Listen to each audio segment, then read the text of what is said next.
Réalité virtuelle ou augmentée, voici le divertissement du futur. En fait, en Wallonie, c'est déjà le présent. Dans un monde où le virtuel prend le dessus, l'entrepreneur wallon a bel et bien une carte à jouer. En parlant de virtuel, je suis ici dans le plus grand parc de réalité virtuelle d'Europe, c'est à Moucron.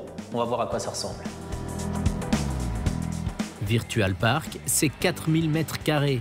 Ouvert depuis le mois de mars dernier, cela représente un investissement d'1 million d'euros. Il y a un marché, il y a un potentiel, peut-être encore trop frais pour que tout le monde réalise en fait le potentiel de ce marché-là, mais en tout cas, il est certain qu'il y en ait un. Sinon, on ne se serait pas lancé et personne ne nous aurait suivis pour un projet comme celui-ci en fait.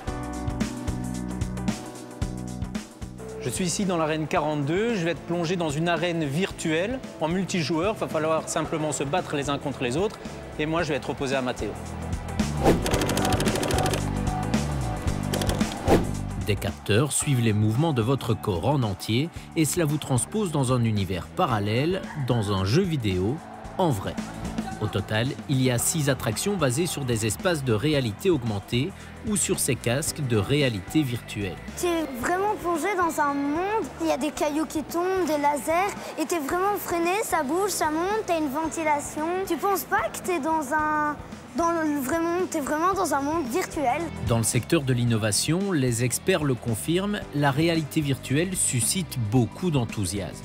Le gaming est le vecteur numéro 1 de ce marché, mais qui tend plutôt vers les salles d'arcade parce que la réalité virtuelle se prête davantage à être exploitée dans les salles d'arcade que plutôt dans son salon.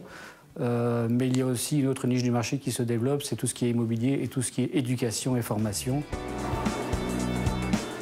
Direction maintenant Battle Kart, c'est un jeu vidéo grandeur nature, du karting et de la réalité augmentée. Suivez-moi, j'embarque.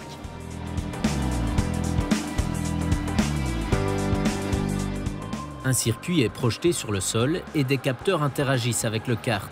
La clientèle ici augmente d'année en année. En fait, les possibilités du virtuel sont illimitées.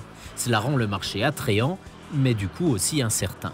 Le virtuel permet de créer tout un tas de gameplay différents qui vont permettre de générer de l'émotion. C'est grâce au virtuel qu'on peut voir sur le tableau de bord, par exemple, qui c'est qui vient nous tirer dessus et avec quelle arme. Et c'est ça qui va générer l'émotion. Aujourd'hui, il y a aussi un besoin dans le monde du loisir de renouvellement constant. Les parcs d'attractions, ça fait pas mal d'années où ils doivent tous les ans se renouveler, avoir des nouvelles attractions. Mais le virtuel, ça permet de renouveler aussi à un moindre coût. Nos structures peuvent rester telles quelles, mais c'est le contenu numérique qui change. Les murs, les éléments, pour certains existent, mais la plupart est recréé numériquement, donc c'est infini. Infini aussi quant à l'expansion géographique. Fatalement, quand on propose du virtuel, ça peut se vendre partout dans le monde. Des possibilités, il y en a dans tous les sens. Donc l'idée, c'est de développer en premier lieu celles qui sont les plus pertinentes, celles qui auront le plus de valeur ajoutée pour nos clients, pour après pouvoir lancer des franchises et faire bénéficier ça au plus grand nombre.